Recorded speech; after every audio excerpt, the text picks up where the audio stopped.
Que a graça do Senhor Jesus Cristo e o amor de Deus e a comunhão do Espírito Santo seja com todos vós. Amém. Esse é o último domingo do mês de janeiro, 25 de janeiro de 2026. É o domingo chamado a conversão de Saulo. Por isso tivemos essas perícopes, né? Então, baseado nessas passagens, Atos 9, de 1 a 22, que descreve a conversão de Saulo de Tarso, baseado em Gálatas, capítulo 1, versículos 11 a 24, e Mateus, capítulo 19, né? Especialmente os versículos 16 a 30. Nós podemos abordar algo que as Escrituras nos mostram, que é o ter zelo sem entendimento. O apóstolo Paulo também menciona isso claramente aos Romanos, em Romanos 10, 2, porque lhes dou testemunho de que tem zelo de Deus, mas não com entendimento. Ter zelo de Deus, mas não com entendimento, né? E se vamos lá para Mateus, capítulo 19, aí nos encontramos com o jovem rico, né? O Evangelho simplesmente o menciona como sendo um jovem que tinha muitas posses, só isso, é um jovem rico, né? Não nos diz o seu nome, não sabemos nada além de que era um jovem rico.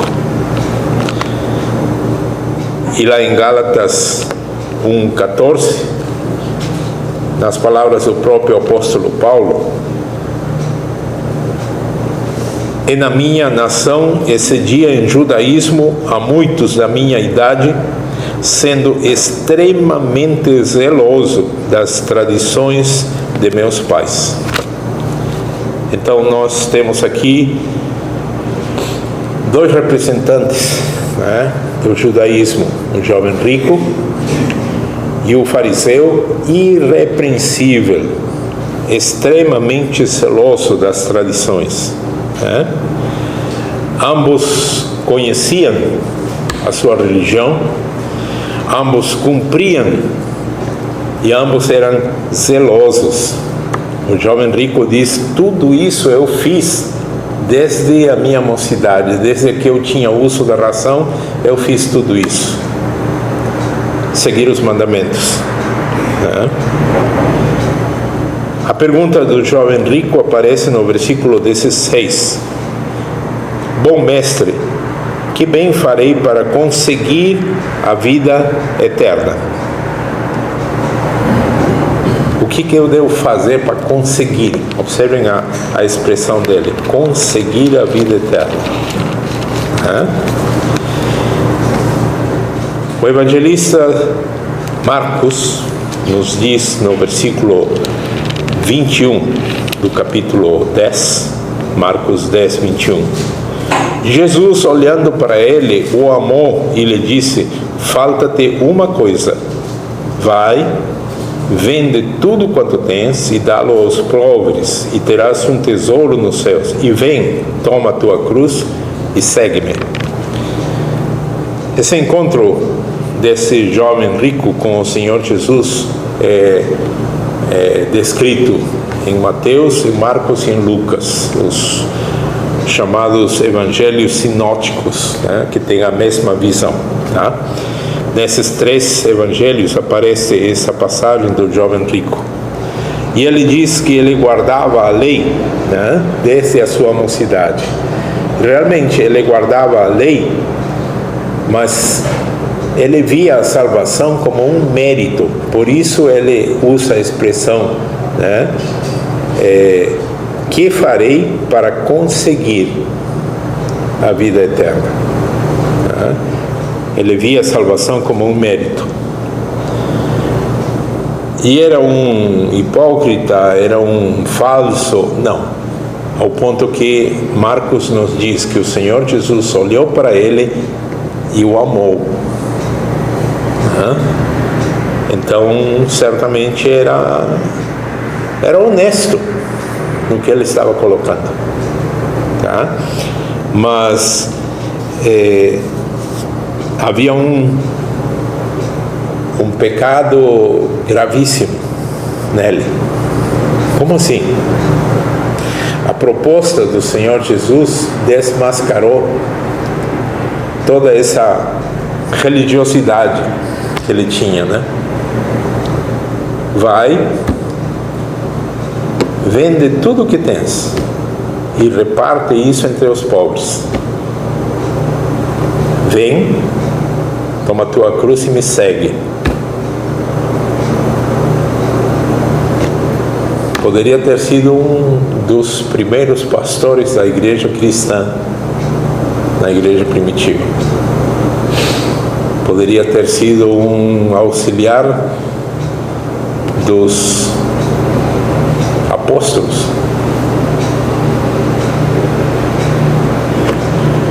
Não temos nem ideia de quem ele poderia ter sido. Mas esse convite do Senhor Jesus ficou no vácuo. Por quê? A Bíblia diz que ele ficou muito triste, né? Versículo 22 de Mateus está registrado isso. E o jovem, ouvindo essa palavra, esse convite, retirou-se triste, porque possuía muitas propriedades. Abre mão de tudo que tens e me segue. Esse foi o convite. E esse mesmo convite ressoa para cada um de nós. Abre mão de tudo que tens e segue-me.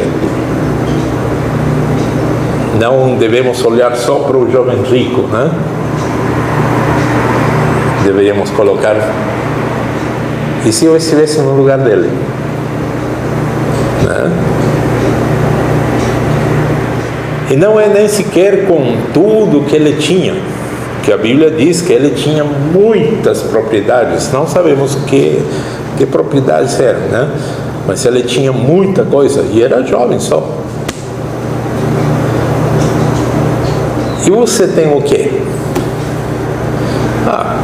Eu tenho minha casa, eu tenho meu carro, eu tenho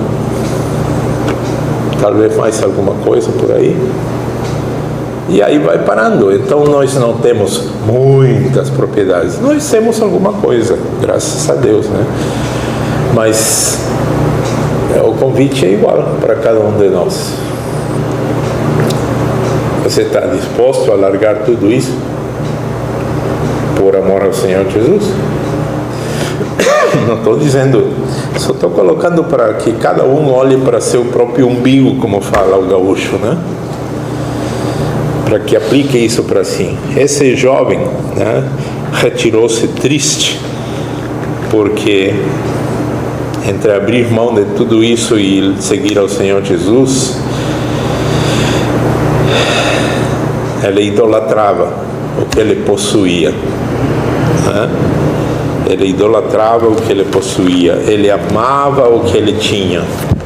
Isto nos leva para o que nós encontramos em 1 de João, capítulo 2, versículo 15. Não ameis o mundo, nem o que no mundo há. Se alguém ama o mundo, o amor do Pai não está nele. Porque tudo, não é algumas coisas, porque tudo o que há no mundo, a concupiscência da carne, a concupiscência dos olhos, a soberba da vida, não é do Pai, mas do mundo. E o mundo passa e a sua concupiscência, mas aquele que faz a vontade de Deus permanece para sempre, né? O jovem foi embora triste, porque tinha muitas coisas, diz a palavra. E aqui nós nos deparamos com um fato: tristeza não é arrependimento. Tristeza não é metanoia, mudança de mentalidade. É simplesmente isso, tristeza. Ele ficou triste porque ele ficou entre o convite do Senhor Jesus e as coisas que ele tinha. Ele estava num dilema: seguir ao Senhor Jesus e largar tudo, ou segurar tudo e deixar esse nazareno para lá. Esse era o dilema do jovem. E ele foi embora triste, ele tomou sua decisão. E em Lucas, capítulo 13, nós encontramos algo interessante. Lucas 13, de 1 a 5. Quando o Senhor Jesus disse, naquele mesmo tempo estavam presentes ali alguns que lhe falavam dos galileus cujo sangue Pilatos misturara com os sacrifícios. E respondendo Jesus disse-lhes: cuidais vós que esses galileus foram mais pecadores do que todos os galileus por terem padecido tais coisas? Não vos digo. Antes, se não vos arrependerdes, todos de igual modo perecereis. E aqueles 18 sobre os quais caiu a torre de Siloé e os matou, cuidais que foram mais culpados de todos quantos homens habitam em Jerusalém? Não vos digo. Antes, se não vos arrependerdes, todos de igual modo perecereis. Ficar triste por algo não é metanoia, não é arrependimento. O Senhor Jesus colocou isso bem claro, A necessidade de arrependimento. Mas aqui nos deparamos também com aquele fariseu irrepreensível, que comparado a muitos da sua mesma idade, ele se destacava. Saulo de Tarso. Saulo tinha um zelo que produzia violência e morte. Na sua carta aos Filipenses, Saulo diz o seguinte, no capítulo 3, versículo 6: segundo o zelo perseguidor da igreja, segundo a justiça que há na lei, irrepreensível. Ninguém podia apontar o dedão para o Saulo. Irrepreensível. Ilibado. Essa cambada que está no poder no Brasil gosta de usar essa palavra. Ilibado. Irrepreensível. Saulo era realmente irrepreensível. Só que ele tinha um zelo que produzia morte. O próprio Senhor Jesus advertiu no Evangelho de João, capítulo 16, nós encontramos as palavras dele no versículo 2 e 3. Expulsar-vos-ão das sinagogas, vem mesmo a hora em que qualquer que vos matar cuidará fazer um serviço a Deus. E isto vos farão porque não conheceram ao Pai nem a mim. Gente que não tem nenhuma relação nem com o Pai nem com o Filho, mas eles acreditam piamente que estão fazendo a vontade de Deus. Tem uns aí, seguidores de um profeta,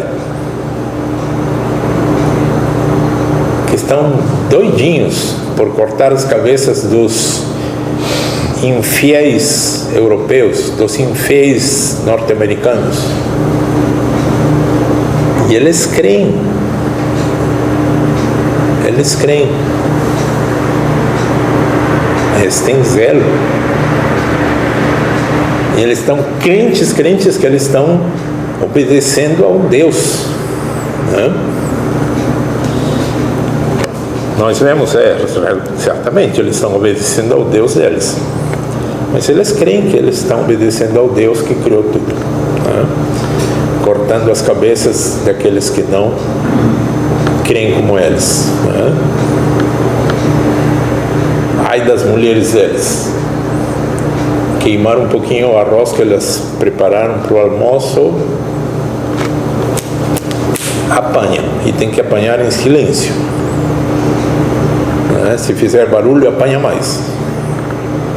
Estou inventando? Não, é só pegar o YouTube e abrir aí seguidores do profeta batendo nas suas mulheres. Está aí, né? E tem muitos no mundo inteiro que apoiam e acham que é isso mesmo. O nosso governo apoia isso. Por aí vemos a linha que foi tomada, né? Vai chegar um tempo em que muitos vão acreditar estar fazendo um favor a Deus, estar fazendo a vontade de Deus em vos matar. Própria palavra do Senhor Jesus, né? Então esse zelo produz violência e morte. Era o mesmo zelo de Saulo de Tarso, né? Ele foi, aí em Mateus 19 nós vimos que ele, em Atos capítulo 9,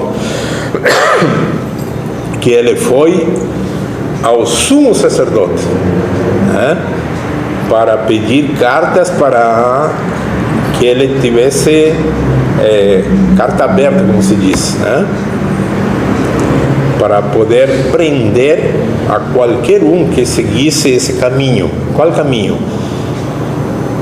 O caminho do Senhor Jesus, né? Sejam homens, mulheres, não importava. O zelo de Saulo de Tarso produzia violência e morte, né? Aí em Gálatas 1,14 nós vemos que ele tinha esse sentimento de superioridade religiosa, né?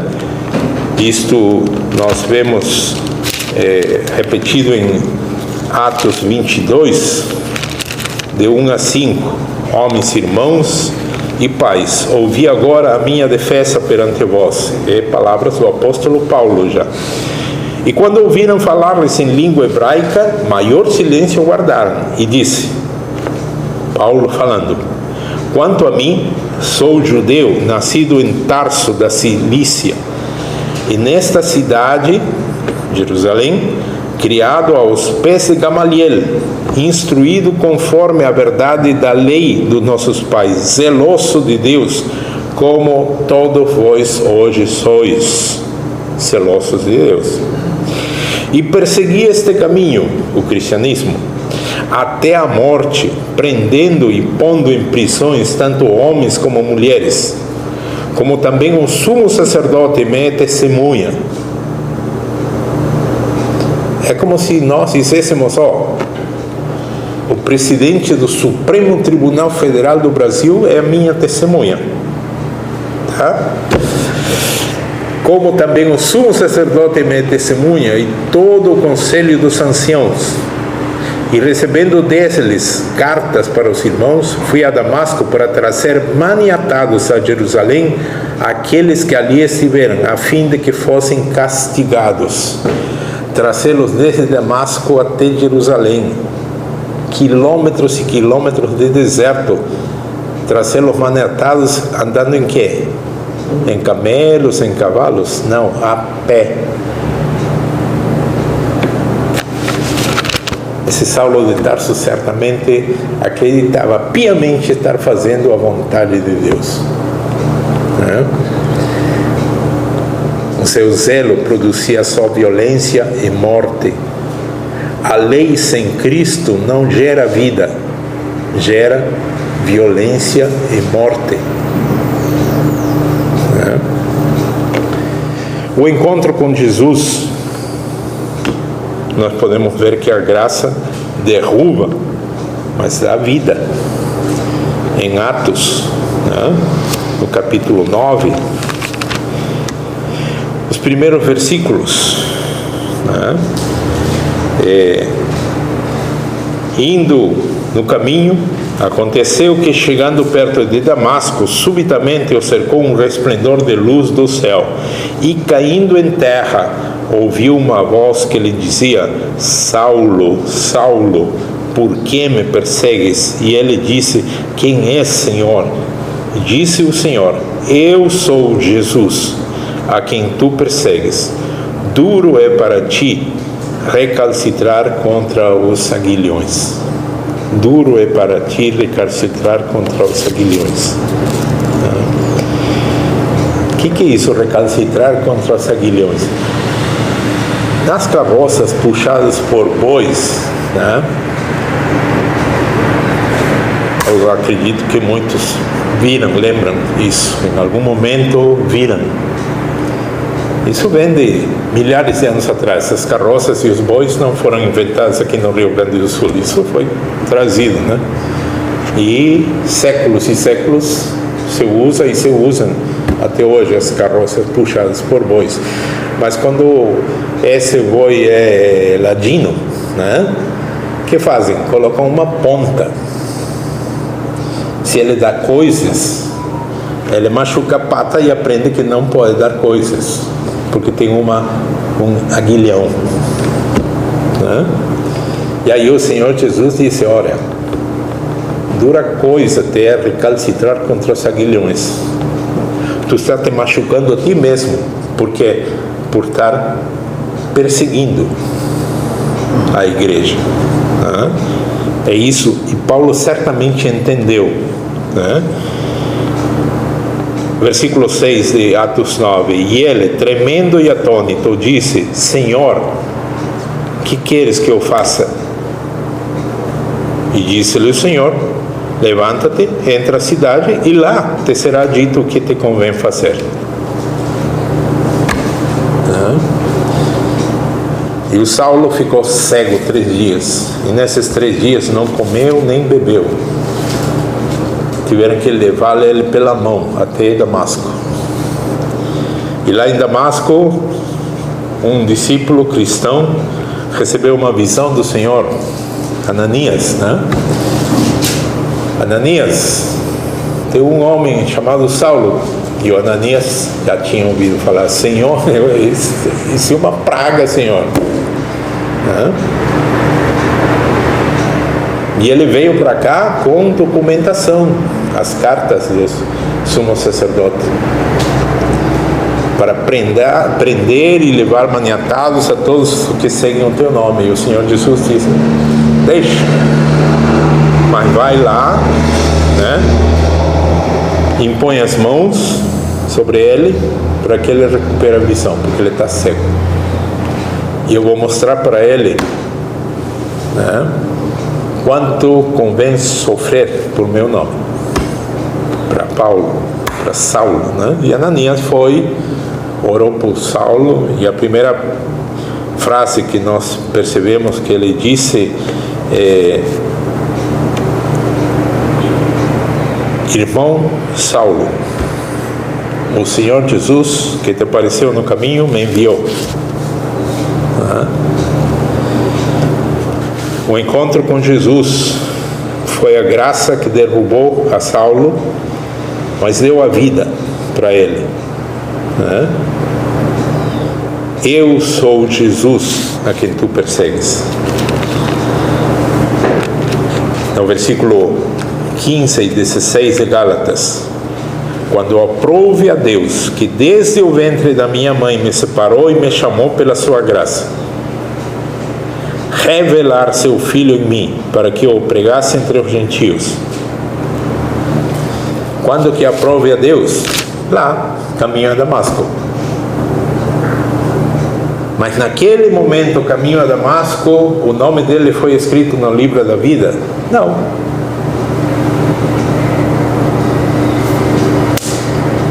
Saulo de Tarso já estava escrito antes dele nascer.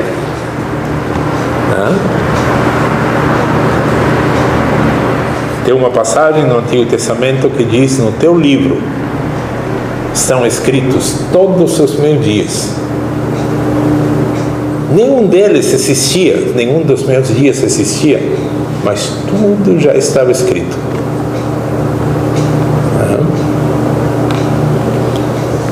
Então, quando aprove a Deus me chamar e revelar seu Filho para que eu o pregasse entre os gentios, Saulo não consultou ninguém. Esse encontro com o Senhor Jesus transformou a sua vida por completo. O jovem rico conservou seus bens, perdeu o convite grandioso: vem e segue-me. Ele perdeu esse convite. Saulo, por outro lado, nós lemos em Filipenses capítulo 3, versículos 7 a 9. Mas o que para mim era ganho, reputei-o por perda por Cristo. O que para ele era ganho? Aquele orgulho de ser hebreu de hebreus, de ter sido aluno, discípulo de Gamaliel, um mestre do judaísmo. Quem foi que te deu a instrução? O pastor fulano, tal. E a ti? Gamaliel. Imaginem isso. Mas tudo aquilo que para mim era ganho, diz Paulo, reputei-o por perda, por Cristo. E na verdade tenho também por perda todas as coisas, pela excelência do conhecimento de Cristo Jesus, meu Senhor, pelo qual sofri a perda de todas essas coisas e as considero como escória, para que possa ganhar a Cristo e seja achado nele, não tendo a minha justiça que vem da lei, mas a que vem pela fé em Cristo, a saber, a justiça que vem de Deus pela fé. Saulo perdeu tudo e ganhou Cristo. A lei revela muita coisa, mas não gera vida. A moralidade não substitui a conversão. O selo religioso não é prova de salvação. Saulo de Tarso, nesse seu zelo, como diz o gaúcho, com fogo nas narinas, ele não estava salvo. Ele tinha zelo sem entendimento. Ele estava perdido. Mas esse encontro com o Senhor Jesus transformou a sua vida, esse encontro com a graça. O Senhor também nos conceda jamais confiarmos nos nossos méritos, na nossa religiosidade, e particularmente a nós, 4 gatos pingados dessa igreja cristã da Reforma Luterana, que o Senhor nos conceda jamais nos confiarmos no nosso conhecimento, que simples membros da igreja, quando confrontados lá fora, as pessoas sentem e percebem que tem até tanto ou mais conhecimento que um pastor. Isso é um perigo. Que o Senhor nos conceda que jamais nos confiemos no conhecimento,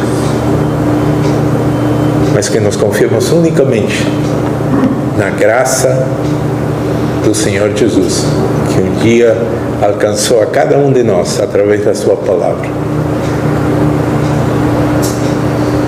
Esse convite que foi dito para aquele jovem: larga tudo e segue-me. Esse é o mesmo convite que hoje ressoa para cada um de nós. Que nós tenhamos essa disposição de, em todo momento, seguir ao Senhor Jesus. Amém. Amém. E em mim